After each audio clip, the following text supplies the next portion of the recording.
नमस्कार दोस्तों, मैं हूं अक्षय प्रताप सिंह। स्वागत है आपका एक नए वीडियो में। आज के इस वीडियो में हम चर्चा करेंगे भारत के संविधान निर्माण, दल बदल कानून और 73वें एवं 74वें संविधान संशोधन से जुड़े कुछ महत्वपूर्ण प्रश्नों पर।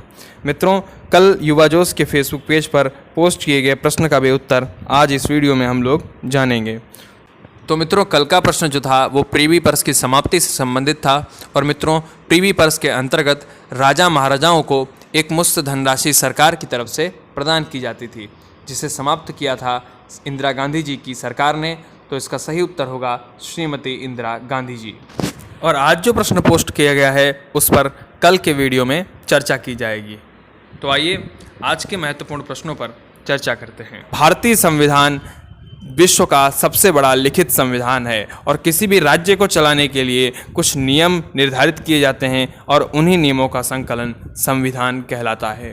तो जो आज का हमारा पहला प्रश्न है वो कुछ इस प्रकार से है। भारत की संविधान सभा के चुनाव में कांग्रेस को कितनी सीटें प्राप्त हुई थीं?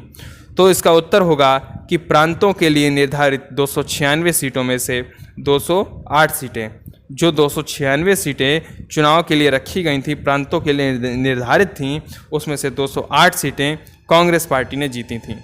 उसके बाद जो हमारा दूसरा प्रश्न है वह है कि संविधान सभा की प्रथम बैठक कब हुई थी?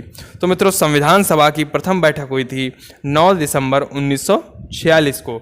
संविधान सभा की जो प्रथम बैठक थी वो हुई थी 9 दिसंबर 1946 को।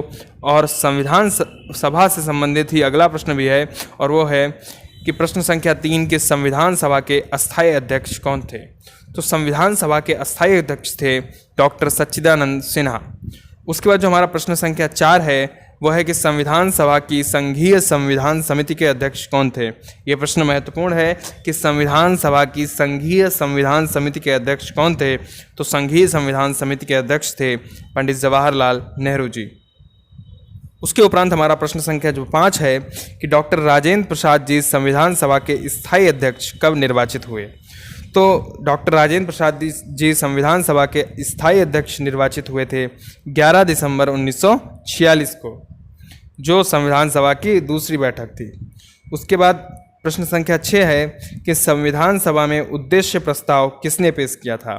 तो ये प्रश्न भी बहुत ही महत्वपूर्ण है कि संविधान सभा में उद्देश्य प्रस्ताव किसने पेश किया था? तो वो पेश किया था जवाहरलाल नेहरू जी ने 13 दिसंबर सन 1946 को। उसके बाद हमारा जो प्रश्न संख्या 7 है वह है कि संविधान सभा की प्रारूप समिति के अध्यक्ष कौन थे? ये प्रश्न बहुत ही कॉमन है और लगभग सभी परीक्षाओं के लिए महत्वपूर्ण है कि संविधान सभा की प्रारूप समिति ड्राफ्टिंग कमेटी के अध्यक्ष कौन थे? तो उसके अध्यक्ष थे डॉक्टर भीमराव अंबेडकर जी। डॉक्टर भीमराव अंबेडकर जी। उसके बाद प्रश्न संख्या 8 है कि भारत के संविधान निर्माण में कुल कितना समय लगा था? तो ये प्रश्न काफ़ी इंटरेस्टिंग भी है कि भारत के संविधान निर्माण में कुल कितना समय लगा था? तो इसका उत्तर होगा 2 वर्ष 11 माह 18 दिन। आप लोग याद रखेंगे कि 2 वर्ष 11 माह और 18 दिन। प्रश्न संख्या 9 है कि भारतीय संविधान में नागरिकों को दिए गए मौलिक अधिकारों की संख्या कितनी है? भारत की संविधान में नागरिकों को दिए गए मौलिक अधिकारों की संख्या कितनी है? तो इसका उत्तर होगा 6। उसके बाद हमारा प्रश्न संख्या 10 है कि दल बदल विरोधी कानून से संविधान का कौन सा संशोधन संबंधित है? दोस्तों, दल बदल विरोधी कानून जो था वो राजीव गांधी जी के कार्यकाल में पारित हुआ था, इसलिए ये सभी प्रश्न बहुत ही इंपॉर्टेंट हैं। तो जो दल बदल कानून है वो संविधान के 52वें संविधान संशोधन से संबंधित है। उसके बाद प्रश्न संख्या 11 है जो संविधान में जोड़ी गई 10वीं अनुसूची किससे संबंधित है?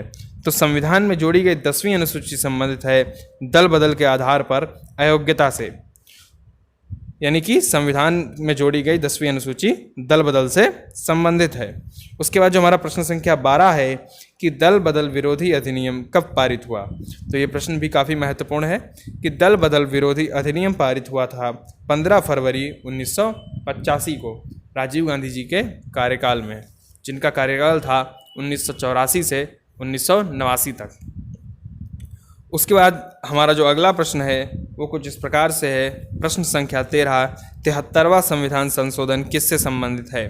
तो जो 73वां संविधान संशोधन था वो संबंधित है ग्रामीण क्षेत्रों में त्रिस्तरीय पंचायती राज व्यवस्था से। ग्रामीण क्षेत्रों में त्रिस्तरीय पंचायती राज व्यवस्था से।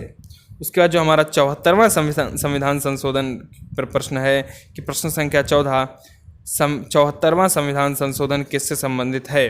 तो 74वां संविधान संशोधन संबंधित है नगरीय स्वशासन से, यानी नगर पालिकाओं में जो चुनाव होते हैं उनके लिए प्रावधान 74वें संविधान संशोधन के माध्यम से किए गए थे।